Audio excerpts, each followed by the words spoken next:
I'm going to talk to you guys today about the power of belief. It is huge that you believe that you can get well. And I'm talking about autoimmune diseases in general. Hi, I'm Adrienne Charlie. I'm an integrative health coach, a nutritionist, a speaker, and a podcaster. And it's my mission to let everybody know that they have the power to heal.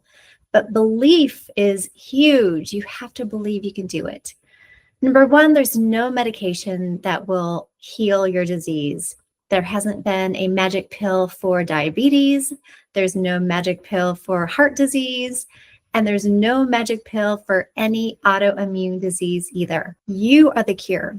You can cure yourself. Nobody else can heal you but you. And we've been so programmed to take a doctor's advice and our life into their hands. So when I was diagnosed with MS, all the doctor wanted to give me was medication. They did not once tell me about diet or lifestyle or ask me any questions about what I was eating or what I was doing or anything else about my life. She just wanted to give me a drug as soon as she gave me my diagnosis.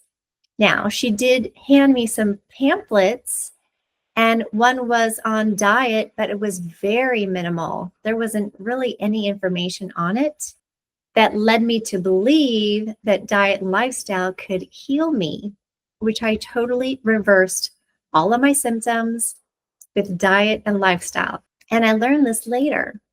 So I think we have to deprogram ourselves to give the person in the white jacket total power over our own lives, because they're only trained to dole out and medicate us. When they go to medical school, they learn a bunch of other important things that we need, right? I break a bone, I go to the doctor. I need some sort of surgery, I'll go to the doctor. But as far as diseases, they're trained to give you medication. And doctors get very little to hardly any information about diet or nutrition. So take your power back. You are the cure. Nobody else can heal you but yourself. And when I was diagnosed with MS in 2015, I went to the doctor and I believed and did everything that they prescribed. And that's what we're trained to do.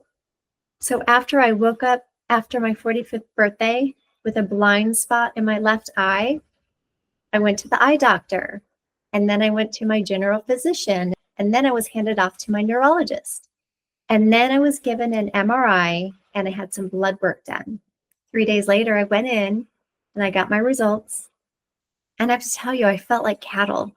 She showed me my results of my MRI and told me what my blood work had on it. I was very low in vitamin D. I didn't know what that meant then, but I do now. And so what she did right away was put me on steroids. I had a 3 to 4 day drip in a row. And 3 days after that, I had a major migraine headache. And I don't get headaches. It was totally off the cuff for me. And it was unexpected. And a slew of all these other MS symptoms came up, including brain fog, numbness in my hands and my legs, Lhermitte sign. That's when you tilt your head forward and you get a buzzing or an electric shock throughout your body. It's a very odd feeling. And then I had severe fatigue. I just wanted to sleep all day long. And my insurance at the time did not cover any MS drugs. So I was in a panic. I didn't know what I was going to do. So this doctor wanted to put me on a trial drug. So I wouldn't know if I was taking a placebo pill or not. And then I just had this slew of negative emotions. I thought my husband was going to have to take care of me. I thought I was going to end up in a wheelchair. I thought I was going to be bedridden. I thought I was going to lose my friends. I didn't think I can walk in 2 to 3 years from that diagnosis. I didn't think I'd be able to travel or be able to fulfill my dreams. So here I was after that drip, migraine headache, in bed with a washcloth over my head. And then I went to a bunch of other doctors. because I thought I had a sinus infection or something else that brought on this migraine headache. But it was the steroid I figured out that gave it to me. So during this 30-day period, my husband had to tell our grown kids what was going on with me. And at the time, my oldest son had a girlfriend and she was there. And after he told the kids, the girlfriend came up to my husband and said, you know, Adrienne can manage her symptoms with diet. She had just received her dietitian degree after attending CSU, Colorado State University. And when Todd told me this, I did some research and I thought, that's interesting. I'm going to do some more digging on this. And then I found a TED Talk and it changed my life. And then I knew I could heal myself. And so can you. So I was so happy I didn't have to take any drugs. And the drug wouldn't help heal me anyway. And during this whole process, this was about 10 years ago, I wanted to write a cookbook because I wanted to show people that delicious can be nutritious.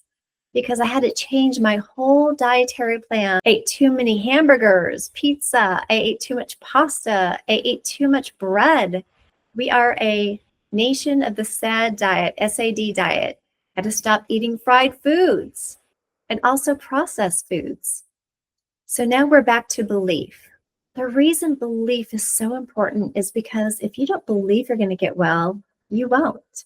And I want to tell you that I'm involved in a lot of different Facebook MS groups and other autoimmune disease groups. And I remember asking a question on an MS group one time. And I said, how many of you believe that you can actually heal from this disease? And you know what? Only about 50% thought they could heal. On another Facebook site, I posted a video of myself making a smoothie because green smoothies were a big part of my healing. And I basically explained this is how I make them, and this is how kickstarted my healing journey from MS. And then I had a lot of people ask, you know, you healed? How did you heal? You must be taking drugs. Or you can't heal from MS. So I had a lot of negative comments. People posted I was delusional. And I had angry emojis because they didn't think I was telling the truth. And then I had somebody write a comment to the admin, the administrator of this group, and said, you know, you need to delete this because this lady is off her rocker. So anyway, belief is so important. If you don't believe you can heal, then you won't. Again, you are the cure.